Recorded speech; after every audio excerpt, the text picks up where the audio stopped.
Halo mga kakusina at ito na naman po si Inday Jennifer na gumagawa ng mga pa-order. Ito po ay 8-inch ube cake at 3 tinapay. Salamat sa aking mga suki. At ito pala, yung si 8-inch ube cake pala nito, puti yung nag-order. So not sure lang ako kung naka-order na or first time lang mag-order. Kasi nga naalala ko yung customer kong si ate-ate ba na nag-order siya pero hindi para sa kanya, para sa kulig niya. So, not sure ako kung naka-order na to kasi nga ang pakilala naman niya, ano daw siya, kaibigan ba yun or nakalimutan ko na yung message na or colleague lang yun ni ate nga ganito ganyan. So, ayun yun, na-confirm ko, yun nga puti nga ang kasi nga 'di ba pick up for pick up tuloy. For pick up naman kasi to kanina nga. So, ayun na nga. Thank you po sa aking mga suki-suki na lagi-lagi pong mga nag-order at pasensya na minsan-minsan kasi busy ang person di makaka-reply. So, ito na nga, may chika ang person, di ba nga every week siya nag-grocery, ganito, ganyan. Kung nung last week, ang nakita kong ibang presyo, ano ba yung nakita ko? Parang sa biscuit ata yun. This week naman, yung mga nakita-kita ko na naman, yung sa toothpaste. Yung kung noon, kung mag-sale sila, kung normal ang presyo sa toothpaste, yung 125 ml ba, 5 pounds siya lang normal. Pero pag nag-sale siya, 2 pound 50. Ngayon, sale na yung 3 pound.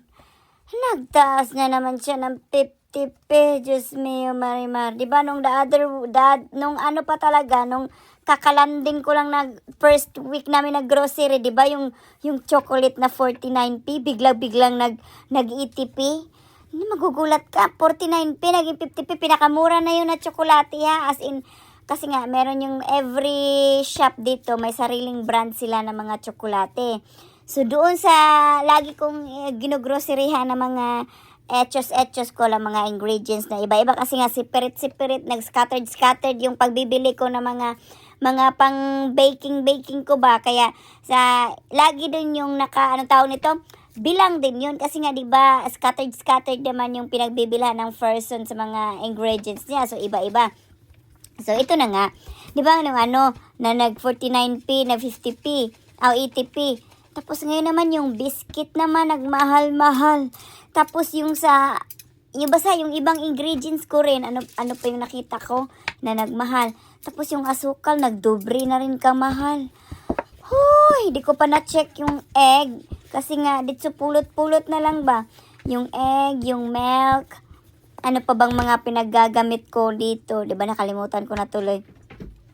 Yung mga margarine, kung ano pang ginagawa ni Inday Jennifer. Nakalimutan ko pang i-check para yun. So, the following week ko na lang yun i-check ulit kung nagmahal na naman sila. Kaya, wag na kaya tayong kumain, no? Instead na yung pag-increase ko, nung last year pa yun, the other year, mga ganyan-ganyan ba? Kasi nga, di ba, grabe din yung pag-increase ng presyo. Ngayon naman, nag-increase din sila na sarili nila, oy. So, paano na tayo nito? Paano na yung negosyo natin? 50-50 lang ng mga 3 pound, mga profit natin, wala pa kasamang labor. Sige nga, 5 pound, or kung ano man, mga 6 pound, o basta wala pa sa yung minimum wage. Kung tutuusin, yung profit natin, wala pa yan sa minimum wage talaga.